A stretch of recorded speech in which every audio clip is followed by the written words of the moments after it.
OTC podcast. I'm Jay Shizzle. What's up, Jay Shizzle? So, we are going to go through another Elite Daily article. 6 ways to get through a breakup in this technology-obsessed generation. Oh, shit. Damn. I think the name of the game with this one is delete, delete everything. So, first one is address your relationship status. Let's talk about this one, but there's also a workaround to this one, right? Back in the day when Facebook was fresh, what is fresh? And people use the word fresh. We used to put it out there. So-and-so is dating so-and-so. Oh, that's cool, right? Mm-hmm. But then when it broke up, you'd have to be like, so-and-so is now single. Yeah. And then everyone would have all these comments. And gossip. And snarky little comments, right? And that just sucks, because nobody ever wants that kind of spotlight on them, right? That's a bad kind of spotlight. The workaround to it is, well, what I think most people do nowadays, at least in their late 20s, they don't say shit about the relationship until it's pretty much legit. Yeah. Right? When you're ready to get engaged is when you surface and you start making that person's social media accessible to the world, right? Yeah. So... yeah, but I mean, when you're, pretty much, there's no privacy. Like, you date someone, it's out there. You break up with them, it's out there. So you gotta tread carefully. Like, do you want to put this out there in the first place to create that possible awkward situation? And when it's a genuine, like, relationship, you tend to want to protect it and not just, like, put it on blast and let people's opinions come in. Like, just lay low. Lay low until you have a strong relationship and you're ready to just put it out there and you're ready for people's opinions and all this crap, which people's opinions are more readily available through Facebook. So you just gotta pick and choose what's important for you to keep private. True. I think that this issue was a lot more prevalent maybe about 5 years ago, when people used to casually use the relationship status.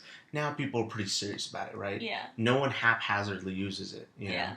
So, next one is hit those unfriend and unfollow buttons. Ooh. Spring cleaning?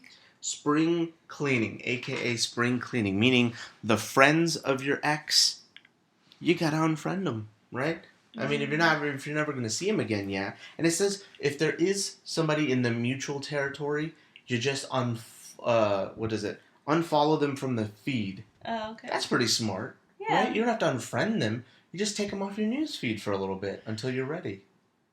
Because there might be mutual pictures that go up on that person's page or whatever, and you don't want to see that. You want to see pictures of your ex having a good time, right? That's like rule number 1 of breaking up. You don't want your ex to look like they're having fun. Yeah, you gotta filter out your own, like, information for your own sanity. Like, filter out your Facebook friends and what information you see on a daily basis on your newsfeed, just for your sanity. Because in real life, like back in the day before Facebook, once you guys are broken up, it's ended, it's over, and you don't ever, like, interact too much again. But now on Facebook, you can be aware of everyone's, smallest move as to, like, where they checked in, where they had dinner, where they had drinks.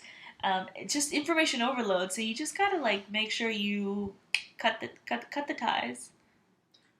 That's right. And then breakups call for cleanups. Same. Oh, and this is a physical cleanup, right? We were just talking about a digital cleanup. That's a physical cleanup. Mm-hmm. That person was sleeping over, etc., etc. Throw away their toothbrushes, throw away their clothes. I still remember an excellent pair of basketball shorts I still think about. And they're now forever held hostage at an old ex's place. Like, I can't even go back. Yeah, I love those shorts. They were so comfortable.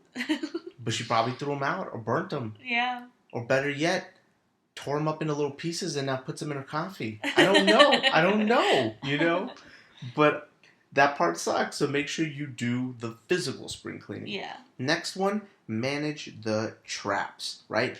All the gray area, all those mutual friends you have, right? You don't want to end up going out to the movies and then he shows up because some other person in that mutual friend group invited him out. You want to make sure that there's a strict division between you and that person. So there's like there's like a line, like, you get these friends, I get these? That's a good point. Maybe it could be like that. Is it like a divorce? I mean, I think in a friend circle, right, you can obviously have some friends that you're going to be closer to and some you're not going to be as close to.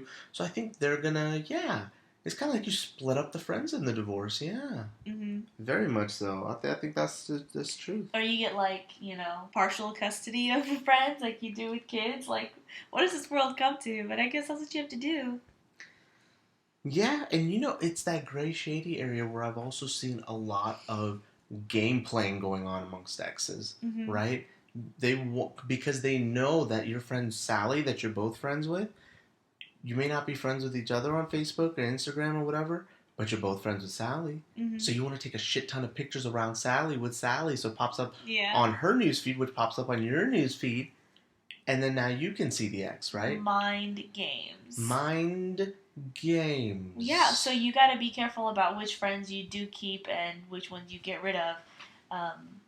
Because it's really, on Facebook it's kind of like hard to, if you've been dating someone for a while, it's kind of hard to remember, like, oh, this person, I may not want them to see what I'm doing in my free time now. Like, right. that making that distinction probably gets harder. Especially if one of the people in that relationship was a shady ass person, right? If the girl turned out to be a little on the hoish side, or a guy was a douche, right? The last thing you want is the other person seeing pictures of you out with the new person. Yeah. Right? That gets to be dangerous.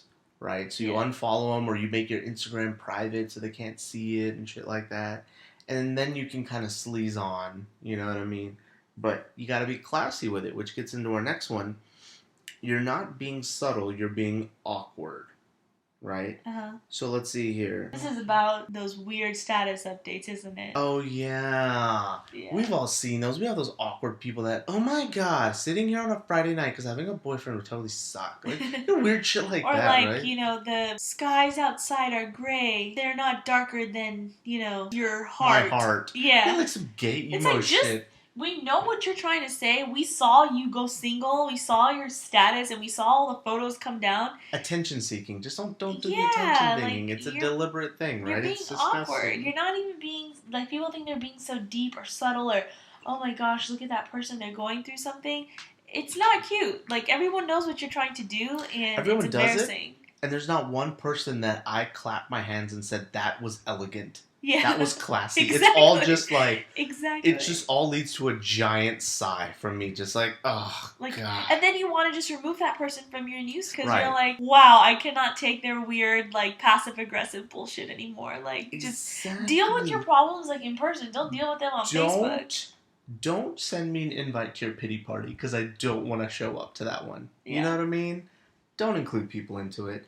And then the last thing is actually getting right into what I just said. Come on, get happy. Detox from the social media. Do what you need to do. I had a friend last week who told me she was getting through a breakup and it was really bad. And I was like, you know what you need is you need to do you. You need to get your Julia Roberts on. You need to get your like love, eat, love, pray thing going. Okay? Do what you need to do. Get away from the world. Disconnect. Yeah. Go eat a fuck ton of carbs, whatever you want to do. You want to go skydiving, do skydiving, binge on whatever you need to heal your soul. Exactly. Take your time. Like unplug from social media. Now more than ever, you're seeing people take like social media breaks. I knew someone who said Generation Y is going to be known for their narcissism, largely due to Facebook. So she was getting off of Facebook for that reason. And I'm like, okay, like, yeah, maybe you should take some breaks once in a while and not be so, like, Facebook-centered. Wow, I can't believe that's a part of breaking up now. Like, oh, I need to take a break from my Twitter, Instagram, and Pinterest, and Facebook, and all of the above. Like, there's just a whole other process to follow now. It's ridiculous. You know what's interesting about the whole social media thing? I just read an article about Steve Jobs. With the whole launch of the iPhone 6 and all that jazz, did you know that Steve Jobs never let his kids use an iPad? Oh, wow. Yeah. He actually, and he said this many, many times, he may be a very high-tech guy, but he's like inside the house. I believe technology is a bad thing amongst kids. And he goes, with my kids, I limit their usage of electronic things in the house. Wow. Down to minutes, like how many minutes a day they could use it. Otherwise, they had to be out and about. They had to stimulate themselves somewhere, somehow. Yeah. And I was like, really? Steve Jobs, the Mr. Apple guy, Mr. Technology Holy Grail, didn't let his kids use this stuff. And he's like, on social media, they have very little social media accounts. They don't even let them get on it much. Only one of his kids had social media accounts. The other one was too young, wouldn't even let him have it. I was like, wow, that was interesting. You figure this guy would have tried to attach iPhones on his kids and stuff, you know? Like, you need something. Hypocrisy, thy name. Is Apple.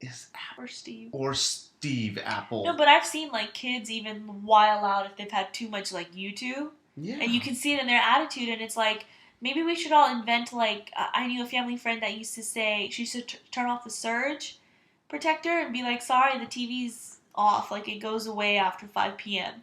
Just so her kid would not be so dependent on, like, the being glued to a screen, you know? So... Yeah, and same thing with YouTube. He was like, I don't let my kids sit on YouTube and just do whatever they want to do. He had, like, crazy parental filters on everything. Yeah. I thought that was really interesting. You would never figured for him to do something like that, you know? Yeah.